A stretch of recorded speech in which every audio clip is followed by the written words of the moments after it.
The New York Times, a former newspaper, is apologizing for being the New York Times, a former newspaper. In the midst of running hit pieces against Republicans that are skewed, biased, and often untrue, it ran a hit piece against a Republican that was skewed, biased, and untrue, and so has taken time out from unfairly denigrating Republicans to apologize for having unfairly denigrated a Republican. The piece that squeezed the sullen little apology out of the leftist birdcage liner was an attack on UN Ambassador Nikki Haley. The article by Times State Department correspondent Gardner Harris was linked to the headline, "Nikki Haley's view of New York is priceless. Her curtains, $52,701. A picture of Ambassador Haley accompanied the article. The first paragraph went like this, quote, "The State Department spent $52,701 last year buying customized and mechanized curtains for the picture windows in Nikki R. Haley's official residence as ambassador to the United Nations, just as the department was undergoing deep budget cuts and had frozen hiring," unquote. 6 paragraphs down, the Times added this little tidbit, quote, "A spokesman for Ms. Haley said plans to buy the curtains were made in 2016 during the Obama administration. Ms. Haley had no say in the purchase," he said, unquote. That's right, the curtains were ordered by the Obama people, probably so then Ambassador Samantha Powers could close the curtains so no one could see her unmasking and spying on U.S. citizens. New York Times editor Blithering Prevarication III issued an apology for the article, writing, quote, "In our mad rush to unfairly denigrate a Republican, we accidentally unfairly denigrated a Republican in a manner that made it apparent that our once great paper, while still maintaining its former appearance, has now become a corrupt and dishonest mouthpiece of the socialist wing of the Democrat Party.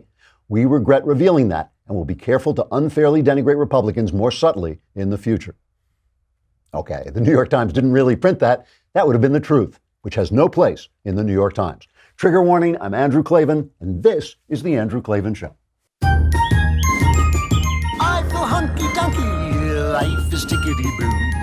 Birds are winging, also singing hunky-dunky-doo. Ship-shape, tipsy-topsy, the world is zippity-zing. It's a wonderful day, hurrah, hooray! It makes me want to sing. Oh, hurrah, hooray! Oh, hooray, hurrah! All right, we are back after this sad and lonely Klavanless weekend that you were going through, not me. But we will talk about Brett Kavanaugh, of course, and Sara Gonzales from The Blaze is going to be here in the studio with us to talk about the news and how it works and her new show about the news. First, we should talk about the Boll and Branch sheets that I've been lying awake on, because some of you I know, love to sleep in your Boll and Branch sheets, comfortable. You're just weak. You're weak. So those of us who stay awake all night, we are the ones who know that Boll and Branch are the most comfortable and attractive sheets you can buy. What makes them unique is each sheet is crafted from 100% organic cotton, which means that Boll and Branch sheets are not only incredible, but look amazing. And since Boll and Branch sells exclusively online, you don't pay that expensive retail markup. That's half the price for twice the quality. You will love these sheets. Try them for 30 nights. See for yourself. If you're not impressed, return them for a full refund, or just give them to me. I'll use them. Anyone who sleeps on Boll and Branch sheets loves them. That's why they have thousands of 5-star reviews. Go to bollandbranch.com today and you'll get $50 off your first set of sheets plus free shipping in the U.S. when you use the promo code Klavan. That's $50 off plus free U.S. shipping right now at bollandbranch.com, spelled B-O-L-L and branch.com, promo code Klavan, bollandbranch.com. Promo code Klavan. I love to lie awake on these sheets and ponder the great questions of life, like, how do you spell Klavan? Oh, it's K-L-A-V-A-N. So this thing about Kavanaugh, I'm sure you've all heard it. A woman has come forward, a professor who says that in high school, Brett Kavanaugh got drunk, lay on top of her, tried to pull off her clothes. She felt he was trying to rape her, and then she escaped. They were both drunk. Everybody was drunk. And she has now come forward. At first, She didn't, it was a letter that Senator Dianne Feinstein had in her possession for weeks and weeks. And then she finally said, I'm turning it over, but the woman wasn't named. And now she has come forward and it says she will testify. Kavanaugh says that the whole thing is untrue and that he too will testify. He completely denies it, but he says that he will now, he's willing to go back and testify about these things, and which he just says never happened. Now, I want to talk about this. I'm going to talk about the fact that I don't believe these charges and why I don't believe the charges. Sorry, I just want to make sure I know what I'm talking about here. Why I don't believe the charges, but before I talk about that, I want to talk about something else.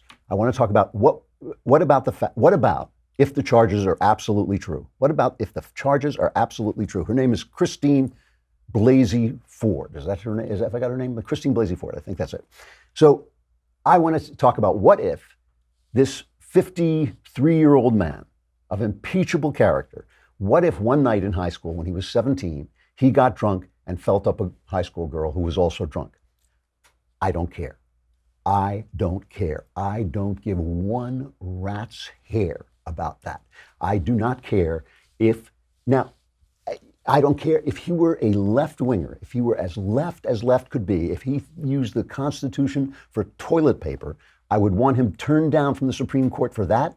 But for this, no freaking way. I don't care. This is, if it's true, which I don't think it is, I want to be very clear about this. If a man of unimpeachable character, right? This is a guy that everybody says is a great guy. The FBI has investigated him 6 times. 6 times, nothing has come up. They pull this at the last minute after the hearings are over, so he can't defend himself. He has to come back to defend himself. So the press has a chance to go through the whole weekend just, absolutely attacking him. But let's just say, let us just pretend for a minute that this is true. I don't care. If this were a woman being appointed judge, and it turned out that she had an abortion, which at least is permanent, is something that you can't take back, right? I mean, this is, he felt her up, but he didn't rape her or anything like that. That would be a different story. That's not the story we're telling. It's a story that he just got on top of her and he mauled her.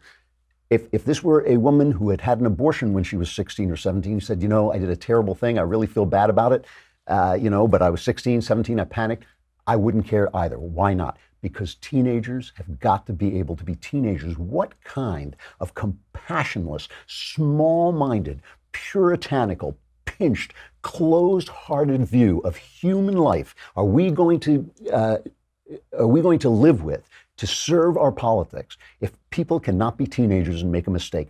That is obscene to me. I've told you many times that I think a new Victorian age is coming in lots of ways, in lots of very positive ways. But if it means that a person cannot get a job, a high-placed job, because he did something one night when he got drunk in high school, again, not a rape, not a murder, not something that's, completely permanent, destroys lives, just a little bit of, bad behavior as a high schooler. Are you kidding me? Are you kidding me? Which of us? I mean, nobody can survive that. We've all done bad things. Everybody has done a bad thing. And who in Congress, what man in Congress, surely is not going to have some story from his high school? Is that really the standard that the left wants to set? Is it really the standard? And I say this again, if he were a leftist, I still would not hold this against him. If we can't be children, if we can't be teenagers, if we can't have flaws, if we can't be human beings, who's left? Who is going to be a judge over us? Who's going to sit on the Supreme Court? Someone who knows nothing about the foibles of humankind? Everything about our Constitution is built with a knowledge of the foibles of humankind. That's why they pitched powers against each other. Are we really, to serve our lousy politics, our mean, ugly, stupid, low politics, are we really going to abandon our compassion for human beings such that we only will allow people who have never done anything to serve us? That is absurd. I don't care. If it's true. Now, here's why I don't think it's true. I mean, there are lots of reasons why I don't think it's true. This lady, I'm not going to attack her. Maybe she remembers this. Maybe she doesn't.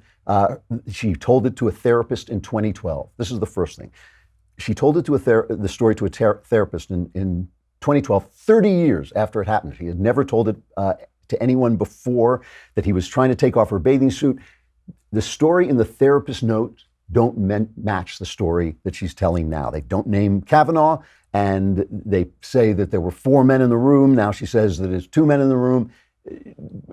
But she says that's the therapist's fault. She took the notes wrong. How on earth do you defend yourself against a charge like that? How on earth do you defend yourself? So I dismiss it on that. The woman, Christine Blasey Ford, has a hazy recollection of the incident. She was drunk. She doesn't remember what happened. The idea, I mentioned this before, but the idea that they released this charge after the healing was over. They did the same thing. This is the Anita Hill playbook. Anita Hill came forward, and I didn't care about that either. With Clinton, I didn't want Clinton to be impeached for what he did.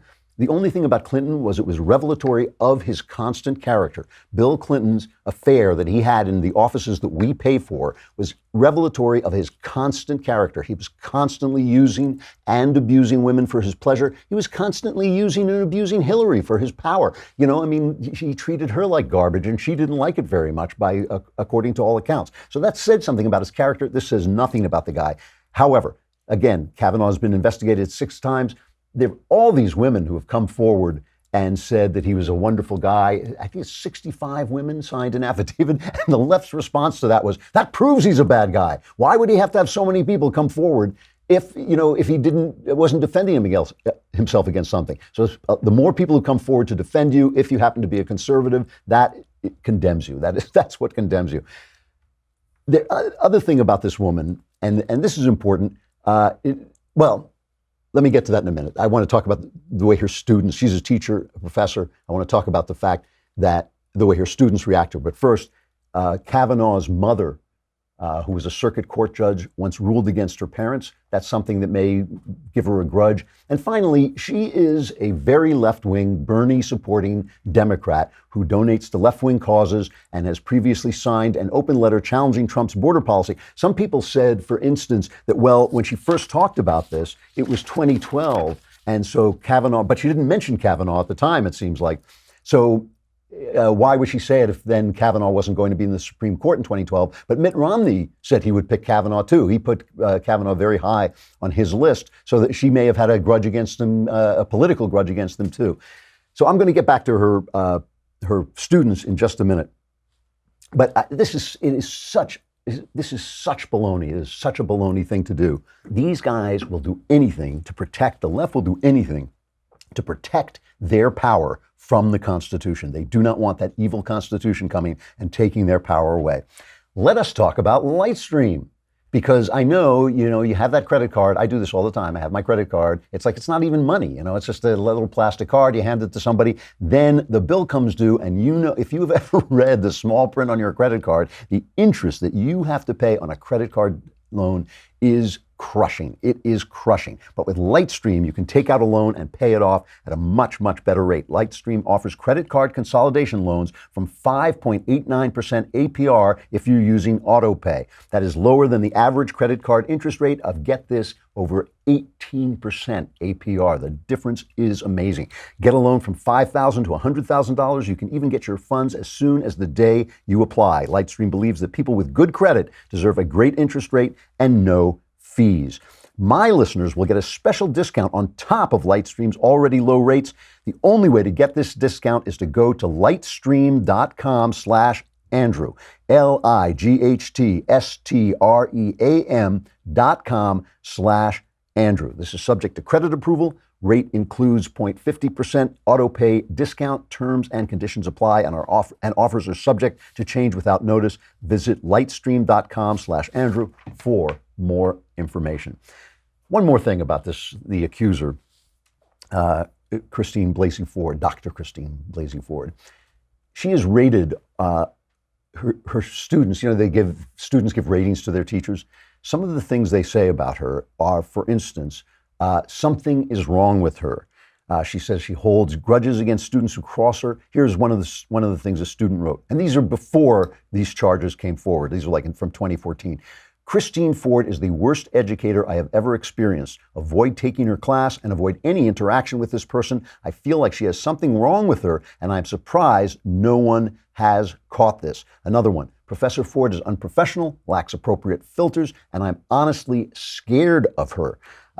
She's like, both Roger Kimball and Myron Magnet, two of the smartest human beings I know. Myron Magnet, who's at City Journal, and Roger Kimball, who often writes for The Spectator, they are two of the smartest people. I always tease Kimball because he wears a bow tie. So he's the only man in America who wears a bow tie and means it, because that's how smart he is. They both were comparing this to the Anita Hill playbook. Anita Hill, they told Anita Hill she wasn't going to have to testify. Ultimately, it became this enormous circus. They will say anything, they will do anything, they will slander anyone to stop their power from being taken away by the Constitution, I have to say, it's like watching some kind of demon snake writhing in the hands of the people who are trying to pry the snake off the tower of its power. You know, it's like, you cannot give me, I am the snake of power. You will not take me away from my power. It's insane, the viciousness, and the idea of what it is doing to our sense of what it means to be a human being it's despicable. It really is terrible. You know, there was so much, that Nikki Haley story, which is appalling, that thing where they basically accused her of buying these curtains for whatever it was, $53,000. And it was really Samantha Power in the Obama administration. They buried that. It's only because they got caught. I mean, they finally ran this note at the top of the story. Well, it was a little unfair of us, you know, maybe as well, but we still don't like her, you know. It's like, what on earth do you, when you go to work at the New York Times and you're tying your tie or shaving your face in the morning or putting on your makeup in the morning and you look at yourself in the mirror, what do you think of yourself if you're working for that paper? You have to think that you are so wonderful, yet your philosophy is so great that it is worth lying and twisting things. The other one was this hurricane story, of Hurricane Maria and Hurricane Irma, which hit 3 weeks earlier in Puerto Rico. And they put out this story that there were it was the Milken Institute School of Public Health at George Washington University, found that from September 2017 through this February, there are an estimated 2,975 excess mortalities in the Commonwealth of Puerto Rico, meaning 3,000 people who died who wouldn't have died if the hurricane hadn't hit. And so President Trump pushed back, and he tweeted last week that 3,000 people did not die in the two hurricanes that hit Puerto Rico, and that when he visited soon after Maria, the toll was between 6 people and 18. So just to show you the measured, careful way that the press reacted, judging, you know, these 3,000 people who wouldn't have died against Trump's tweet. Here's a perfect example of the way the press treated this. Jennifer Rubin on MSNBC. Donald Trump has killed those people twice. Once through neglect and oversight, and secondly, disgracing that they died at all. And that's what death denial, that's what Holocaust denial, that's what all these denial syndromes are all about, is killing the person twice. Well, that seems fair. Donald Trump sent out a tweet. It was like he flew to Puerto Rico, denied the Holocaust, and then leapt upon these people and strangled them to death. You know, it's exactly what it was like. Jake Tapper, he just called it a lie. He was citing the governor of Puerto Rico who wants to be a Democrat presidential candidate. It's insane. So Mary Anastasius O'Grady, I love her name. She sounds like a nun. But in fact, she is the Latin America correspondent, columnist for the Wall Street Journal. So she wrote a piece today, and she said, you know, Trump is in the right of this. He was being treated unfairly. Their excess mortality, first of all, is not the normal way that you judge how many people died in a hurricane. You judge how many people die in a hurricane by how many people are killed during the hurricane. Excess mortality studies aren't the way you count the dead, because who knows why people died? Who knows? How can you say, well, you know, his car crashed into a tree, but it might not have if there hadn't been a hurricane 3 days before? You know, it's just not fair. But the point about this is that there aren't any other measures, other hurricanes that have been measured in that way. So there's no way to compare the deaths in Puerto Rico to other places, other hurricanes. So, because the case they're trying to make is that Trump and FEMA kind of botched the hurricane thing. And then they sell this on CNN. Oh, he doesn't care about brown people. You know the routine. They do it 100 times, 1,000,000 times. You've seen it and seen it and seen it. But it's all ridiculous. I mean, and the point that Mary O'Grady makes in the Wall Street Journal is that the attack on Trump is a disservice to Puerto Ricans. This is her writing. She says it helps the island politicians dodge their own responsibility for the loss of life. The failure of medical equipment due to power outages, for example, may have been one cause of numerous post-storm deaths. But as Mary Williams Walsh detailed in a New York Times story titled "How Free Electricity Helped Dig $9 Billion Hole in Puerto Rico," island officials mismanaged the power company for years, which left the grid highly vulnerable when the storm hit. In fact, she says, local government was thoroughly unprepared for Maria. According to the George Washington University study, neither the Department of Public Safety nor the Central Communications Office in the governor's office had written crisis and emergency risk communication plans in place. The health department's Office of Emergency Preparedness and Response had an outdated emergency plan. You know, I'm trying to make a general point here, a general point. Because of the left, because the left owns the press, because the left owns the media, because they have been hysterical about every Republican since Reagan and are now hysterical about Donald Trump, who I will admit gives them more cause for hysteria, both by the fact that he's more effective than most presidents and by the fact that he behaves badly at times. They have lost all sense of what they are supposed to be doing. They have lost all sense of truth. They have lost all, just, you know, the Russian thing, the Russian collusion investigation. If it comes out, as I'm almost positive it will, that Trump had nothing to do with, you know, was not colluding with Russia to do whatever colluding means. I mean, colluding, there's not even a law against colluding, not even a legal term. But if it turns out that there was no collusion between Trump and Russia during the campaign, as I'm almost certain it will when Mueller is finished with his investigation, what have they been doing to us for the last 2 years? You know, what have they been doing to us for the last 2 years? Let me pause for just a second. I'll talk about that a little bit more, but I got to talk about Beachbody on demand. The reason I got to talk about it is because I know you're distracted listening to me talk by how great I look. You're thinking, God, how do I get in shape like that when I'm running around all the time? I don't have time to go to the gym. I'm in hotels, I'm in cars, I'm at home, I'm trying to work all the time. What do? Beachbody on demand is the solution. It's got all these great, it's all it is. It comes on your phone. You can put it on any device that you want. And it's got all these programs for workouts and for dieting and anything you need to stay in shape. P90X, Insanity, 21-Day Fix, all the famous programs that you want are right there on Beachbody on demand. It's got world-class trainers, nutrition help, because obviously you got to eat well if you want to look as beautiful as I do. It just doesn't happen, folks. You got to work at it. So they have nutrition help. You can work out anywhere you want, anytime, on your schedule. So join the over 1 million people currently on Beachbody on demand, and here's how you do it. My listeners can get a special free trial membership when you text Andrew to 303030 3030. You'll get full access to this entire platform for free, all the workouts, the nutrition information, and support totally free. Again, just text Andrew to 303030, and there you got it, Beachbody on demand. So Bob Woodward, brought out this book, Fear, or as I call it, Fear. It's Donald Trump's presidency. And all they talk about is, Donald Trump is chaotic and he's, crazy and all this stuff. But they forgot that they didn't read the book. And I haven't read the book either, but Hugh Hewitt has. And Hugh Hewitt had Woodward on his radio show and asked him, did you find any evidence of collusion? Here's Woodward's response. Did you, Bob Woodward, hear anything in your research and your interviews that sounded like espionage or collusion? I did not, and of course I looked for it hard, and so there we are. We're going to see what Mueller has, and Dowd may be right. He has something that Dowd and the president don't know about, a secret witness or somebody who has changed their testimony. As you know, that often happens, and that can break open or turn a case. But you've seen no collusion. I have not. All right, so they're, legendary reporter, as they call him when he attacks Trump. Is he a legendary reporter now? Is he a legendary reporter now that he's got Trump off the hook? I mean, this Russian collusion thing, which, by the way, when Mueller comes out, if Mueller comes out and says, there's no collusion between Trump and Russia, it will vanish like that. It's already vanishing. All they do is they go from collusion. When that doesn't work, they go, oh, he's insane. Then they go to the next thing. He's insane. Whatever the next outrage. Oh, he's killed.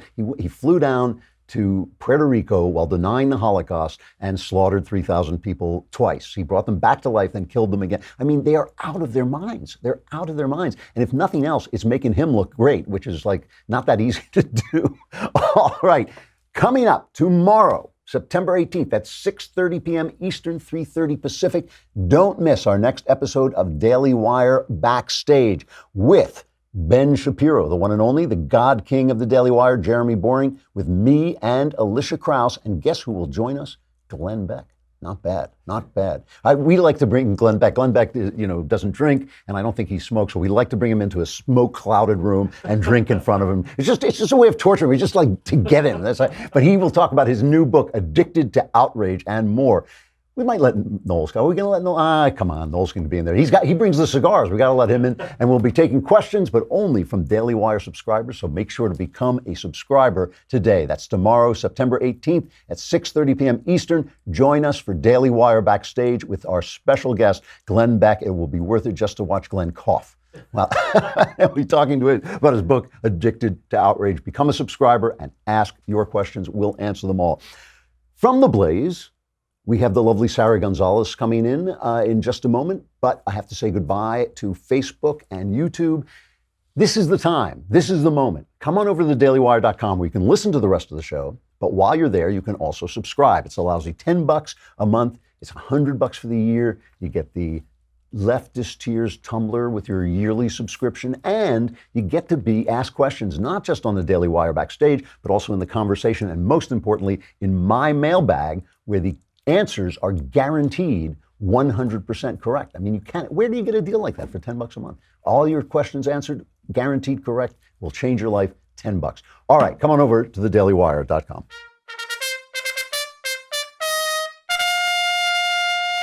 All right, Sara Gonzales is a reporter, producer, and host of The Blaze Show, The News, and Why It Matters. Sara has written for several publications, including The Blaze and Red State. How you doing, Sara? It's good to see you. I'm great. Thanks for having me. It's a pleasure. What is The News and Why It Matters? The News and Why It Matters, which, by the way, I did not pick the title. I realize it does not flow off of the tongue as you might want it to. However, it is very important because we live in an age where we're just inundated with all of these different media outlets just pummeling you with all of these different stories, some of which really may not matter to you in your life. So we try to take the stories that actually matter, to our audience and to America, and just try to fit it into a 30-minute show on television, and then we go overtime on demand and on podcasts where we fit in a little bit more, a little bit extra. But Americans don't have that much time to sift through what's important to them. So we try to help them out with that. So you pick the story that matters. What story matters today? Today we're going to be talking Kavanaugh. It's got to be Brett Kavanaugh. Yes. Okay. Yes. Now, I said something maybe a little controversial at the opening of the show. I said, even if he's guilty, if this story is true, which I don't believe it is, but if it's true, I don't care. So you tell me why I'm wrong. Well, I'm not going to tell you that you're necessarily wrong. I am going to tell you it matters to America just based upon the fact that, it's something that everyone wants to know. But being that even if this was true, he was 17 at the time. Yeah. Kids are allowed to make mistakes in high school. And I mean, we live in an age now where even, adults can make mistakes. Let's say James Gunn. You can make a mistake. You can repent for it. You can apologize for it before it even surfaces in the mainstream media. Then you get attacked for it, and then you lose your career over it. And I think that we're seeing this happen to everyone at such a rate that eventually we're going to get to the place where nobody's going to be able to keep a job because everyone's done something in their past that could come back to haunt them if we judge everyone by what they did 30, 40, 50 years ago. It's a horrible way to look at the world. It's a horrible way to look at humanity without, the comedian Norm Macdonald? Yes. He said recently that when you admit to these, especially these Me Too offenses, when you admit to them, you get destroyed. Yes. Whereas if you deny them, you might survive. Yeah. I mean, it's kind of unfair. Well, it is. And I mean, we're living in a time where, we're supposed to live in a country where we're innocent until proven guilty. But the court of public opinion is a very harsh court. And apparently, you can lose your job, lose everything just based on what someone accuses you of with no evidence. I mean, we live in a post-fact era for sure. Well, now at The Blaze, I mean, one of the things I've always admired Glenn for is that he's actually living on air in real time. You can see him change his mind sometimes. Yes. You can see him, and he has been, he's written this book, Addicted to Outrage, and he's talking about the fact that we're at each other's throats. Yes. Is there anything that you feel, like as a person in front of a camera with a microphone, is there anything that you feel that you should be doing to mitigate that? Well, what we try to do, especially on the show, which generates some really great conversations, is we try to just look at things objectively. And you can say, for instance, we had a conversation not too long ago about being pro-life. Obviously we're all very, very pro-life, yeah. And we had a story come up about the death penalty. And so, I posed the question, we say that we're very pro-life. we're all on the side of pro-death penalty. So how do we reconcile that? So I think that the key to understanding America is addicted to outrage and we need to break that cycle is we have to be introspective and we have to look inside ourselves and say, okay, we need to make sure that we're being objective and we need to make sure that we're making sure that, we're calling out ourselves before we call out the other side. I mean, I think that that's very, very key. It's absolutely true that we have to do that. What do you say to people? Because this is the response I get to this all the time. Just this week, last week, the Nikki Haley story. Yes. I mean, that was scurrilous, and there was not a mistake. That was not an accident. Absolutely that was a hit job on Nikki Haley. Yes. They hate her, and they do it every day. I read the Times every day, mostly for the satire, but I mean, they do it every day. So, what do you say to people who say, if we play by the rules, and if we get into the ring wearing gloves and saying we're going to fight by the Marquess of Queensberry rules, and they get in with an axe? It's not fair. I mean, shouldn't we fight back? It's a very slippery slope. It's a very slippery slope, and you can only do that to a certain point until we've completely destroyed each other and there's nothing left. So I do think that there is some sort of awakening happening right now, even with the left. You look at Alexandria Ocasio-Cortez, and a lot of the mainstream moderate Democrats have come out against her and said, what are you talking about? Or you have no idea how you're going to pay for this. We need to look at something better. So I think that there is a little bit of an awakening happening. And if we can use that as the catalyst and take the high ground instead of constantly getting down in the mud with the other side, we're going to come out better. Wow, that's the most optimistic thing anybody said to me in 2018, I think. Well, I work with Glenn Beck, so I have to find some way to get some optimism in there. Yes, that is absolutely true.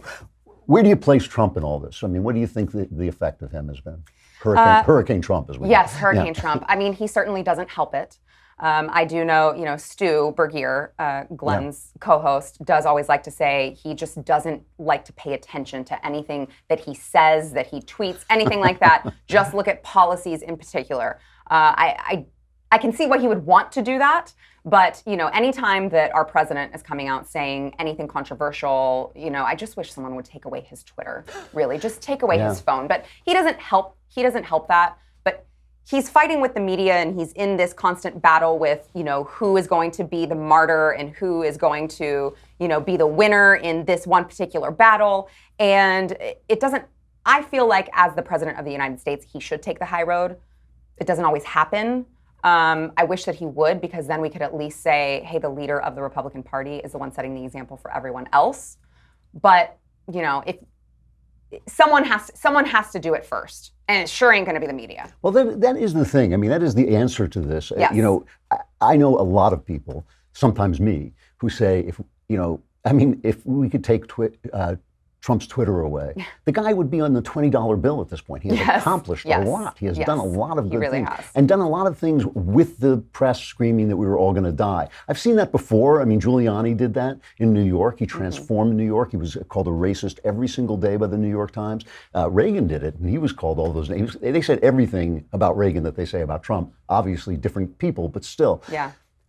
What do you say to people who say, he's fighting back? I mean, we watched George W. Bush, and Karl Rove has admitted this. We watched George W. Bush just take it on the chin day after day, too dignified, too presidential to fight back. Trump fights back, and a lot of people, especially his base, say, yeah, it's about time.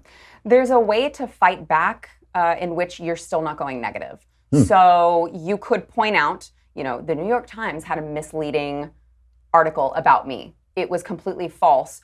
And then you could say, look at the economy, look at these statistics, look at the jobs, and you could say, you can fight back in a way that you're not getting down in the dirt, you're not calling the press the enemy of the country, you're not making these inflammatory remarks, but you're still pointing out, look at all these things that I've done a good job on. Look at the economy numbers. These are actual statistics that he could be spouting off to everyone anytime anything negative is said about him. And he chooses to get in the mud every single time instead of sticking to all of the positive things he could say. I mean, one of the reasons I think he is both effective and harms himself is he's actually one of them. He is one of the media. He's a media guy. Yes. And so he understands that he can't let the attacks stand, but he also fights back in the same way they fight with him. I mean, everything they do to him, he does back to them. Yes. And a lot of us, I mean, I get a lot of glee out of that when he's right, you know, Yes. but it can be awful.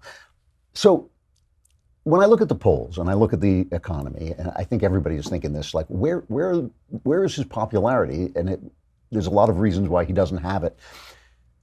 If you're talking to an ordinary person, by which I mean somebody who's not in the media, there must still be people left who are not in the media somewhere. Lucky them. Right? Lucky them. Exactly. What would you say to them? You know, what would, if you were going to write a book that said how to watch the news, what would it say? How to watch the news. Don't. Is that an answer? Don't watch the news. I think that, you know, you have to decide for yourself what your principles are, what is important to you. So, you know, I mean, a big part of the reason that Trump won that the Democrats completely overlooked was, you know, what we call flyover nation. So there are these people that, you know, they're middle class and they're historically Democrat, right? They voted for Obama, but they were finding that the Democrats were not paying attention to them. They were paying attention to the LGBTQ XYZ brigade, and they were paying attention to, you know, the bathroom rules, and they were paying attention to all of these things, and they left out a giant portion of the nation. So, you know, these people are saying, my paycheck is important to me. You know, where my money goes is important to me. You know, my job is important to me, and they're leaving all of those people out. So I think that, you know, they need to watch the news according to what is important to them and their life, which, again, is why we have the news and why it matters. That is very good advice. And yeah, the news and why it matters is a good thing. I have to ask you one more question, a personal question. Okay. I'm sorry, but because I saw this online. Yes. This is the only for those, many people listen to the show. If they can't see you, you're absolutely lovely, and you look like a fashion model. Thank you.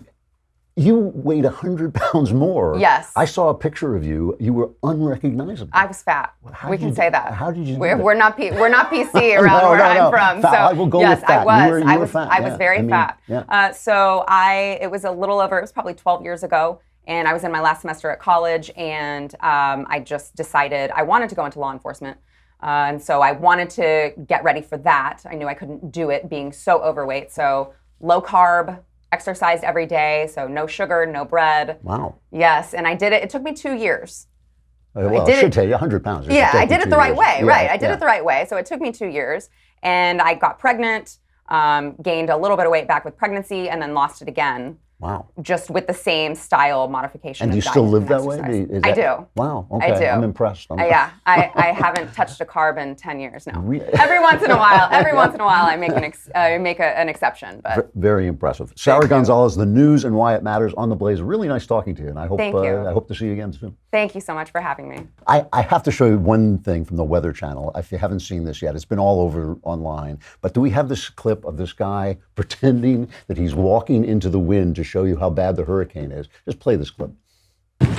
Okay, picking it up here in Wilmington, North Carolina, right at the Intracoastal, and we're in one of these bands. This is about as nasty as it's been. We had some bands like this last night, and then the eye wall this morning. We were not on TV. It was the dark and raucous night at the hotel, and this wind gusting again over 60 miles an hour. Things blowing by, pieces of limbs.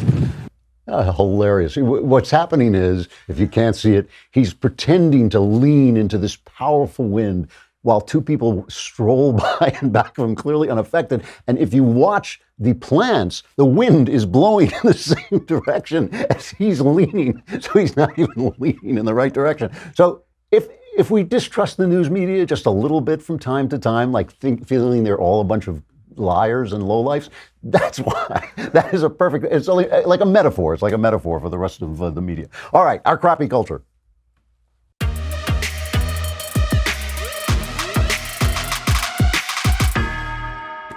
Today, as I'm sure each and every one of you knows, is Constitution Day. Did anybody know that but me? Yes, everybody. That's why I love to see that. It's Constitution Day.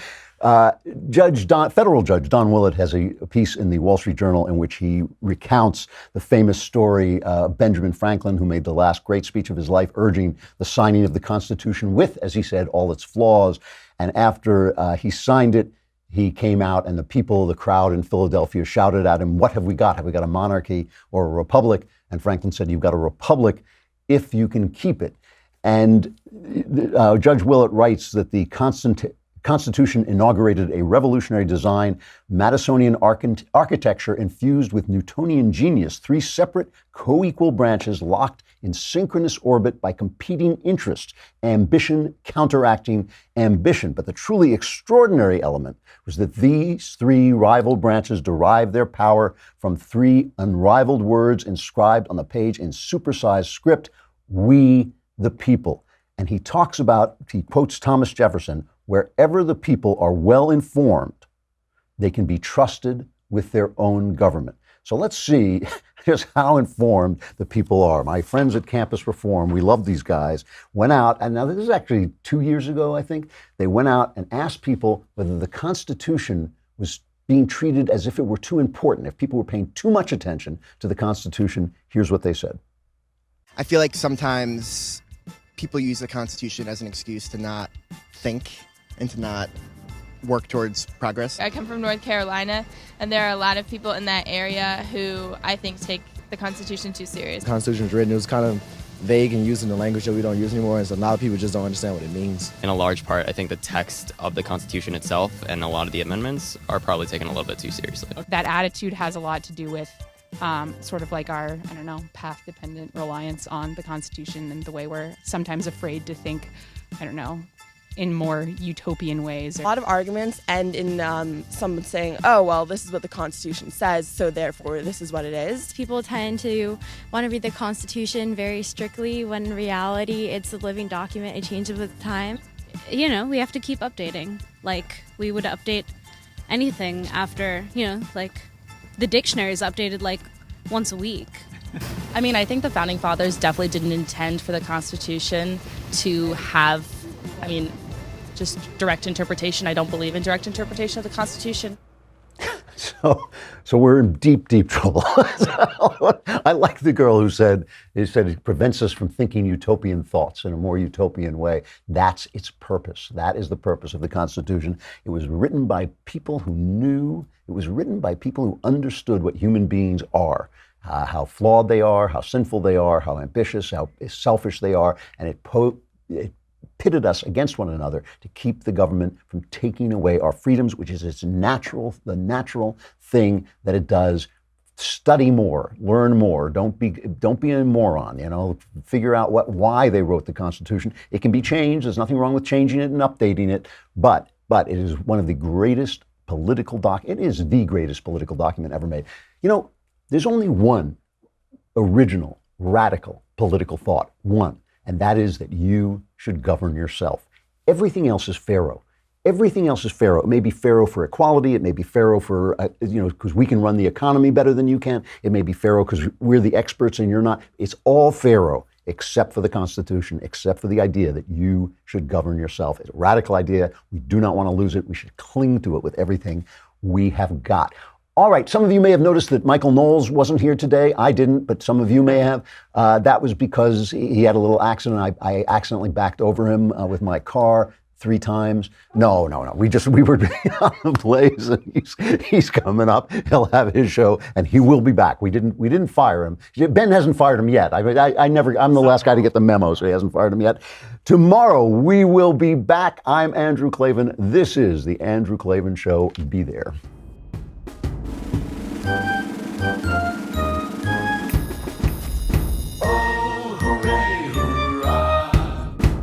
The Andrew Klavan Show is produced by Robert Sterling. Executive producer, Jeremy Boring. Senior producer, Jonathan Hay. Our supervising producer is Mathis Glover. Technical producer, Austin Stevens. Edited by Alex Zingaro. Audio is mixed by Mike Cormina. Hair and makeup is by Jesua Alvera. And our animations are by Cynthia Angulo and Jacob Jackson. The Andrew Klavan Show is a Daily Wire Forward Publishing production. Copyright Forward Publishing 2018.